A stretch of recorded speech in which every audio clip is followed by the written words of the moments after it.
바이블루트 오늘 우리에게 주시는 귀한 하나님의 말씀 갈라디아서 5장 22절에서 23절 말씀을 같이 함께 읽습니다.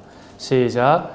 오직 성령이 열매는 사랑과 희락과 화평과 오래 참음과 자비와 양선과 충성과 온유와 절제니 이 같은 것을 금할 법이 없느니라. 아멘. 여러분, 오직 성령의 열매는 사랑과 희락과 화평과 오래 참음과 자비와 양선과 충성과 온유와 절제니 이 같은 것을 금지할 법이 없느니라. 이렇게 말씀이 나와 있습니다. 그런데 한국어 성경에서는 오직으로 해서 아예 자연스럽게 아무런 문제 없이 이 말씀이 22절 자체가 그대로 연결되는데 문제 없이 보이지만 사실은 그렇지 않습니다.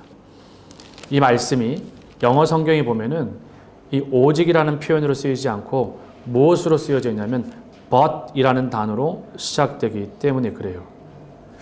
그럼 왜 갑자기 but이라는 단어가 이렇게 나왔을까요? 그거는 앞에 나와 있는 문맥 때문에 그런데 5장 22절의 말씀을 딱 보면 이렇게 나옵니다. 오직이 나오지, 이 오직이 이렇게 나오기 전에 앞에는 뭐가 나와 있어요?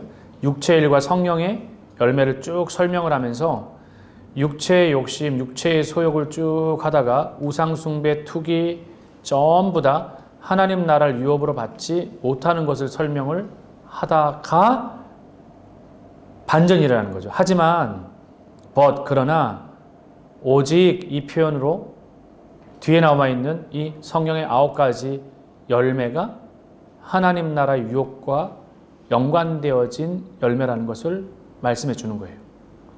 근데 문제는 열매라는 것이 문제입니다. 열매. 이 열매라고 하는 것은 절대 그냥 열매로부터 시작하는 법이 없기 때문에 그래요. 시작은 씨앗이어야 하고 시작은 싹을 틔워야 하고 또 그 시작은 자라 줄기 위해서 그리고 시간을 지나 그리고 견뎌 열매를 맺는 거거든요. 오늘 제가 여러분들과 함께 나누고자 하는 핵심 포인트는 과정 없는 열매만 바라보는 교사가 되면 안 된다라는 겁니다. 사람은 누구나 다 열매를 갈망하고 열매만을 기대해요. 교회라고 왜 열매를 기대하지 않겠습니까?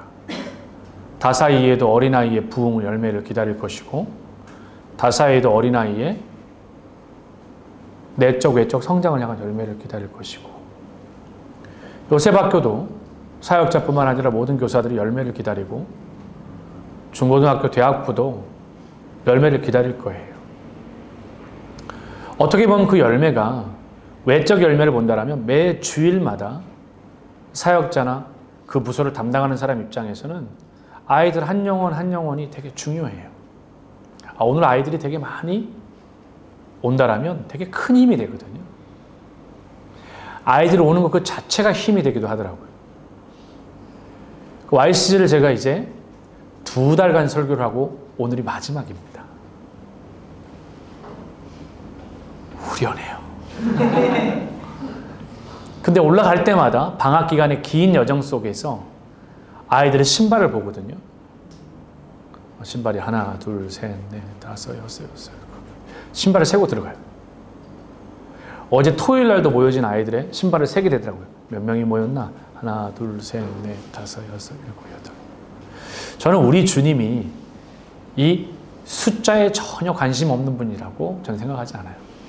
우리 주님도 그 하나님 나라에 들어올 하나님의 백성들이 차고 넘치는 숫자에 우리 주님도 관심이 있어요. 근데 주님의 관심은 그 숫자가 허상의 숫자가 아니라 허수의 숫자가 아니라 알곡의 숫자가 되기를 원한다는 겁니다.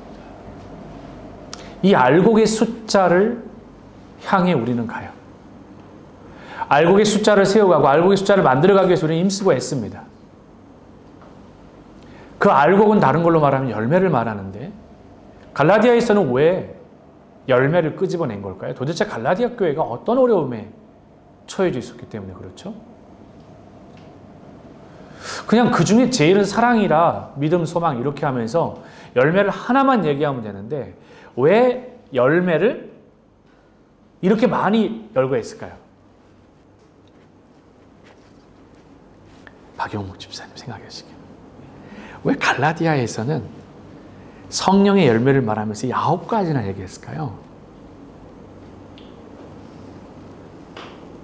10가지는 안 되나요? 한 3가지는 안 되나요? 예진 집사님이 뭐 말씀하실 거 생각해요. 저는 궁금했어요. 왜 갈라디아에서 9가지죠? 이순호 권사님, 왜 갈라디아에서 9가지죠? 예. 너무 힘들어서 이 중에 하나라도 내가 열매맺으면 좋겠다는 생각을 했었어요. 예. 근데 왜 9가지냐고. 그러니까 우리가 왜 갈라디아에서 그게 나오냐고. 갈라디아에서는 생각 안 해봤어요. 예. 그 우리가 이해할 때 이 갈라디아 교회를 갈라디아의 하나의 교회로 보면 안 돼요. 갈라디아는 짱왓 갈라디아 안에 있는 암포의 여러 갈라디아 교회예요. 저는 그래서 왜 9가지나 될까? 하나도 맺기 힘든 거. 맞아요. 그 얘기를 하고 싶은 거거든요. 성령의 열매 하나도 맺기 힘든 걸 왜 9가지나 이렇게 열거하시는 걸까? 그랬더니 갈라디아 교회, 흩어진 여러 갈라디아 교회, 한 교회, 한 교회, 한 교회. 저는 그래서 가끔 이런 엉뚱한 추측을 해요. 갈라디아에서 이 갈라디아 교회를 향해 쓴 편지는 9개 교회가 아닐까. 하나도 맺기 힘든 걸 9가지나 맺으라고 하는 하나님의 과욕? 과욕이지 않을까, 과욕? 그렇죠. 중에 하나라도. 네. 그래서 어떤 교회에는 그 교회의 사랑의 열매를, 희락의 열매를, 화평의 열매를, 오래 참음의 열매를, 자비와 양성과 충성의 열매를, 또 온유와 절제의 열매를 이렇게 말씀하시는 건 아닌가. 그러나 확증된 건 아닙니다. 저의 생각이고 저의 궁금증이었어요. 교사로 살아가면서 열매 맺는 것이 쉽지 않잖아요.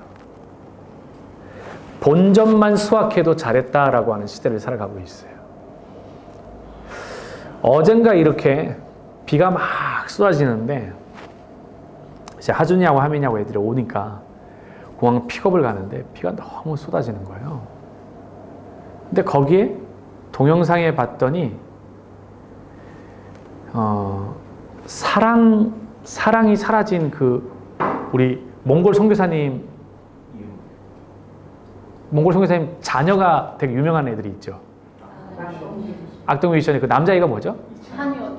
찬혁이가 쓴 노래 중에 있죠. 사랑이 실종된. 우리 진짜 감사해요. 우리 연합교 성도님 너무 거룩해. 그러니까 미디어로부터 멀어져 있는 게 너무 감사해. 네? 근데 그 노래 중에 무슨 노래가 있냐면 한번 검색해 주실래요? 거기 보면은 사랑이 실종된 그 아픔을, 그러니까 사랑이 실종 시대인가? 사랑 종말 시대인가?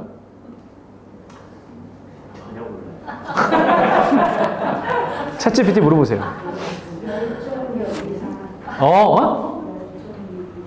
맞아. 멸종 위기 사랑. 그러니까 멸종의 위기인데 뭐 우리가 보통 지금까지는 멸종 위기를 뭐 짐승들 중에 아니면 동물 중에 멸종 위기입니다. 새, 식물 이런 거에 멸종 위라고 얘기를 했는데 제가 어제 그 노래를 이걸 들으면서 야, 이거 진짜 기가 막히네. 멸종 위기 사랑. 어떻게 이런 제목을 지을 수가 있지? 난 그 아이가 개인지도 모른 채 어떻게 멸종 위기 사랑이라는 단어를 쓸 수가 있지? 이게 딱 보면서 야, 어떻게 이렇게 잘 기가 막히게 진단을 했을까?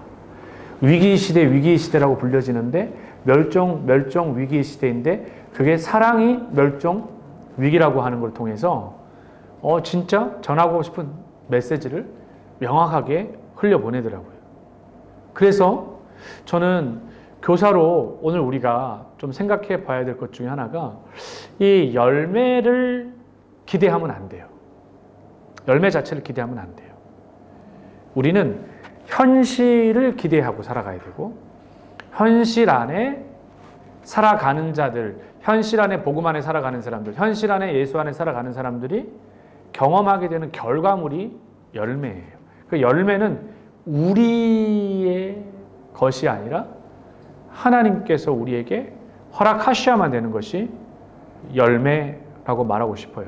그래서 교사들이 우리 이제 열매를 바라보고 가면 얼마나 좋겠어요? 근데 우리 눈에 우리가 교사하는 동안에 아이들이 중학교 1학년, 2학년, 3학년, 고등학교 1, 2, 3학년 하면서 떠나갈 때까지 우리가 그 열매를 보지 못해서 조급할 때가 많잖아요. 대부분 떠난 다음에 열매를 보게 되더라고요. 떠난 다음에 결과를 보고.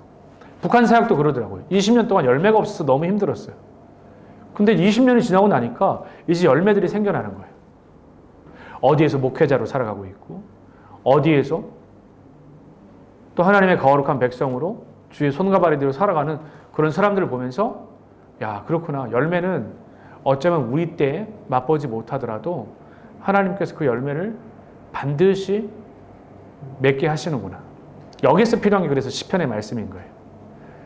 울며 씨를 어떻게 해요? 울며 씨를 뿌리는 자는 정녕 기쁨으로 단을 거두리라 라고 하는 이 열매의 결실, 여기 나와 있는 갈라디아서에 나와 있는 9가지에 나와 있는 비록 사랑, 희락, 화평, 오래 참음, 자비, 양선, 충성과 온유, 절제와 같은 이 열매를 우리가 다 맺고 싶지만 하나라도 맺었으면 좋겠다는 그런 기대감이 있지만 우리 교사의 사명은 열매를 보게 하던 어떻게 해요? 그것을 현실에 뿌리 두고 하나님 앞에 온전하게 살아낼 수 있도록. 그래서 저는 끊임없이 바나나 나무를 통해서 배우게 되어져요. 바나나 나무는 6개월 동안 열매 맺고 그냥 죽고요. 그냥 너무 계속 끊임없이 죽고 반복해요. 죽고 다시 자라서 열매 맺고 죽고 다시. 그러니까 이런 모습들을 통해서 우리 안에 교회학교 아이들 자녀들에게도 그런 기대감이 좀 있었으면 좋겠어요. 아, 이 아이들이 하나님 나라의 열매로 자랄 거다. 그렇지만 지금 당장 내 눈 앞에서는 아니고 나의 상황 가운데는 아니지만 하나님께서 반드시 그렇게 열매 맺게 하실 분이다라고 하는 그 신실하신 하나님을 향한 기대와 소망을 잊지 않았으면 좋겠다. 그리고 절대 열매는 씨앗으로부터 시작한다라고 하는 교훈을 얻어야 돼요. 심겨져야 하고 또 싹을 틔워야 하고 자라가야 됩니다. 나의 역할은 씨를 틔우게 하는 역할일 수도 있어요. 나의 또 다른 역할은 싹을 나게 하는 역할일 수도 있어요. 나의 또 역할은 줄기가 자라게 하는 역할일 수도 있어요. 또 어쩌면 하나님께서 나 때에 그런 열매도 보게 하시고 우리의 믿음의 선조들이 그렇게 심겨준 그런 열매들을 우리 때에도 볼 수 있다고 하는 기대와 소망을 잃지 않고 나아가는 우리 귀한 믿음의 교사들이 되었으면 좋겠습니다.